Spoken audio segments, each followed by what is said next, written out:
what's up, guys? It's Confessions of a Doctorholic with Hafsa Slayman. And speaking of confessions, this is one of the biggest confessions that I'm ever going to reveal. I have a massive problem sleeping, or at least I used to for the past 2 years. I don't know what it is. Maybe it's the stress. Maybe it's me being in a different environment, being away from my family. I've just noticed it so clear as day. I have sleeping problems. Like the minute I put my bed on the pillow, everything about my life starts revolving around my brain and I just can't get my head to quiet down. So that means I'm basically stuck with thoughts that I don't want to intrude on my sleep. And it doesn't have to be something depressing. It doesn't have to be things that make you doubt yourself or things that make you think about your self-esteem. It could literally be anything. I've noticed things like any happy emotions or sad emotions or extreme emotions of any kind makes me think like that. And as a result, I can't sleep. You know, it's also really interesting. I mean, there isn't an RCT about this or anything like that, but I've just noticed that amongst all of my friends, all of us seem to have sleeping problems. And it's not it's not a contagious thing. It's not like yawning, It's not something that's contagious. It's just that, here's what I reckon. I reckon the stress in your life can affect your ability to sleep because your mind is always consumed. Here's another thing that I've noticed. So basically, ever since I've had sleeping problems, you can imagine exactly how difficult that is. There's actually a really interesting show on Netflix. It's called Awake, I reckon. I found it really entertaining because I reckon that's the only game show that I have a chance of winning. And as I mentioned to you before, I am definitely going to try to sign up for Ninja Warrior or, the one by Dwayne The Rock. I forgot what it's called. Oh, it's called Titan something. Yeah, so basically I'm going to sign up for one of those, but I have to be training a heap before I sign up. But this thing with sleep, it's called Awake. And basically they keep people up for 24 hours and then they get them to do different tasks. And because they're so tired, their attention span, their memory, basically their cognitive functioning is not the same as they would have been if they've slept enough. And to be honest with all of yous out there, that's exactly how I felt. The fact that I wasn't sleeping, some of my friends were like, oh my God, that's so cool. You get more time to study, but it's absolutely false. You don't get more time to study because you're always tired. So what you would finish in 1 hour suddenly takes 3 to 4 hours. If anything, it's actually really, really frustrating because it's just not fun, man. It's not fun. It's not fun knowing that no matter what you do, you're still behind. And even though you've got a schedule and you've got things to do and you've got a plan and you need to finish that plan, nothing works according to the plan. And that's the most frustrating thing ever. I was talking to my shrink for a while. I think a shrink is a psychiatrist, right? No, I had a psychologist and it was great. I was talking to her about it and she started off with, why do you have sleeping problems? And I was always telling her about the stresses and how I'm just I need to be studying. I'm always behind and it's always just complaints.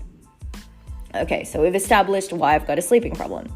So now the thing was, I had to fix it, right? Because I can't keep living like this. It's unhealthy. It makes you gain weight. You feel more depressed and you're just in that non-ending cycle and you just want to break it. So I started looking at something called sleep hygiene. Now, sleep hygiene is legit. And in some places in the world, you can actually go to a center and they analyze your sleep. So it's not quite like having sleep apnea where you basically in the middle of your sleep, you run out of oxygen and you kind of go oh my God, I can't breathe. So you wake up. And sometimes they don't even know that they're waking up in the middle of their sleep. But essentially the next morning when they're driving or when they're at work or school, they just fall asleep while they're doing different tasks or they feel sleepy. So that's not ideal, obviously. I'm not narcoleptic either. So I decided to look into this sleep hygiene situation. And let me tell you, it was so tough. My other option was to sign up for one of those sleep study places where they analyze exactly where I sleep. But I felt like I needed a month off. I needed to go to this center. And to be honest, I wasn't really keen on doing that. So they had different guidelines and different things that worked for different people. And it was so daunting initially, but I started trying things one by one. So number one was actually trying different drugs out. So I tried melatonin. And surprisingly, even though melatonin works for so many people, and even though so many people go like, it doesn't have side effects because it's a hormone that's naturally produced in the body when you're looking at light, rah, rah, rah. To be honest, melatonin was terrible for me. So I would take melatonin, and you have to take it about an hour before going to bed. So I would take the melatonin tablet. And basically, I'd just be waiting for sleep to hit me, and it never would. And then 2 days later, sometimes the next day, really depends on the activities that I'm performing, I guess. In the lecture hall, I would suddenly feel absolutely exhausted and I would crash.